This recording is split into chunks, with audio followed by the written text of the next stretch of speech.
What actually happens when global trade, domestic security, and nature all just break down at exactly the same time?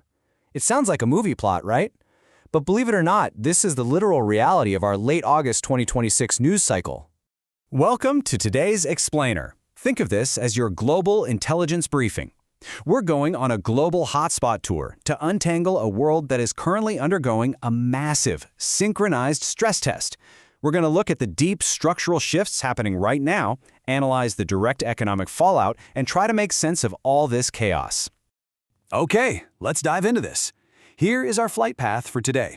First up, the rapidly escalating US-Canada trade rift. Second, Operation Economic Outcast. Third, the surge in global civil unrest. And finally, the devastating Himalayan climate disaster. Let's get into it. Section 1. US-Canada trade escalation, a continental rift. So looking at the hard numbers here, the sheer scale of this rift is honestly pretty staggering. The United States just officially slapped massive 50% tariffs on $20 billion worth of Canadian imports. In Canada, well, they aren't backing down even a little bit. They are prepping retaliatory duties of 25 to 50% that kick in next month.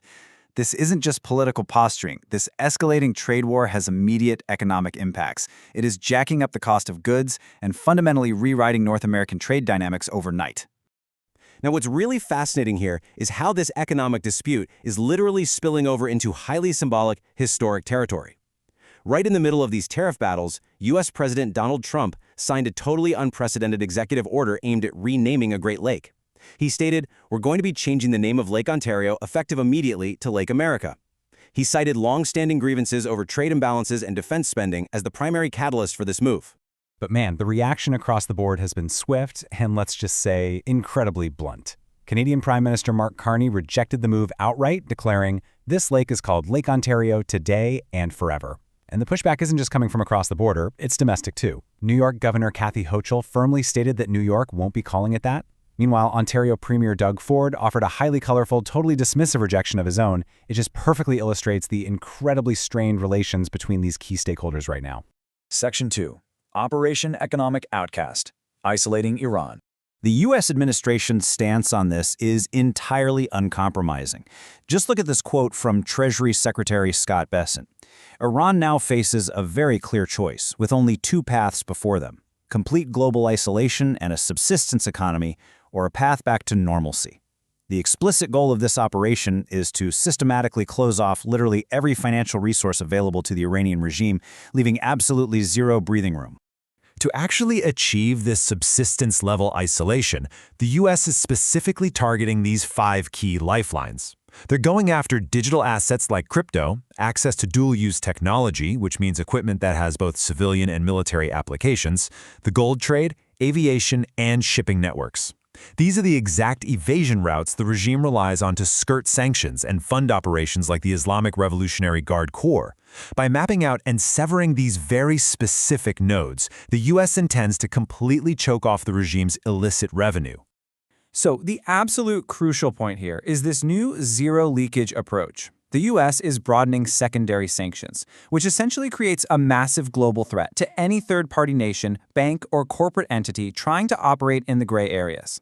If you facilitate money laundering or do business with Iran in any of these sectors, you will be booted from the U.S. dollar system entirely.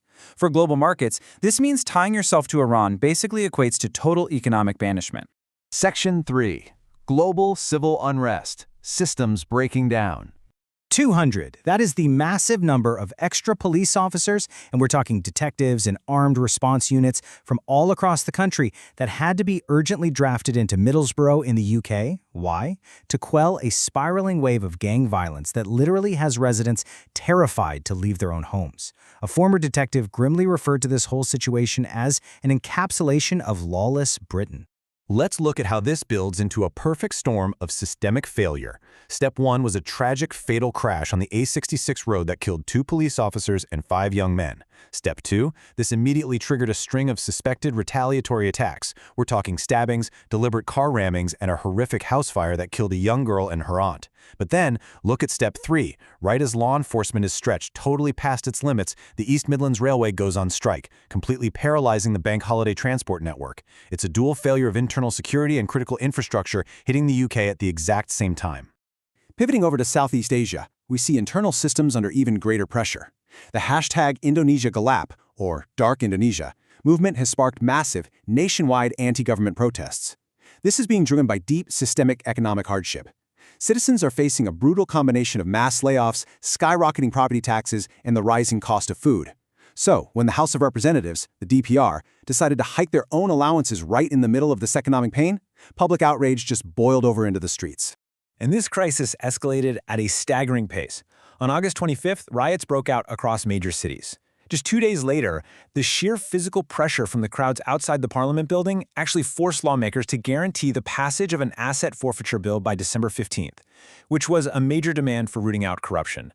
By August 28th, things were so volatile that the U.S. Embassy issued safety alerts and the Indonesian stock market dove 3% as investors started panicking over the structural instability. The physical and economic toll of this unrest is just staggering. $53 million. That's the estimated damage cost after toll gates, bus stops, and regional parliament buildings were burned across Indonesia. It represents a profound challenge to the state's authority and a truly massive financial blow to public infrastructure. Section 4. The Himalayan Climate Disaster, Nature's Toll. We definitely need to sober our tone as we look at the stark human reality behind our final hotspot. 469. That is the confirmed death toll so far from catastrophic flash floods in central Nepal. And tragically, over 1,500 people are still missing. It is a disaster of immense proportions that has mobilized over 7,400 security personnel for ongoing search and rescue operations. To understand exactly how the geography failed so suddenly, we really have to look at the cause and effect here. Step 1. It all began with a massive glacial collapse near the Nepal-Tibet border. Step 2. This collapse triggered a catastrophic ice rock avalanche, unleashing a sudden, high-energy flash flood downstream. And Step 3. The sheer force of that water wiped out literally everything in its path.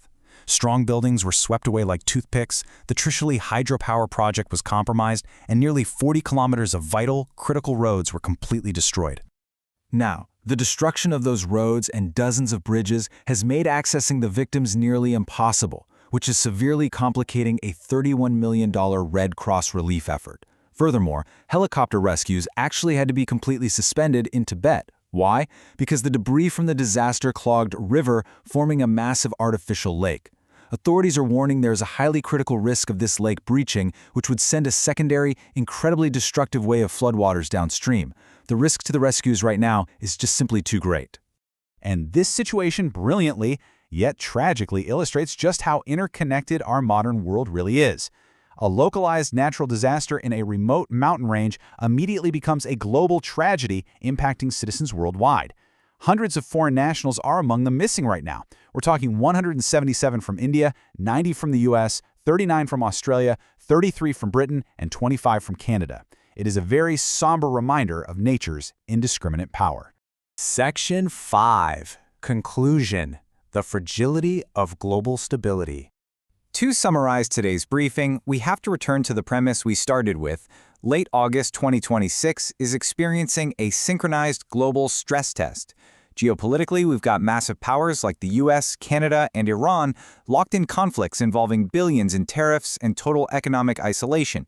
Domestically, systems are buckling under pressure in the UK and Indonesia, resulting in tens of millions in damages and critical infrastructure paralysis.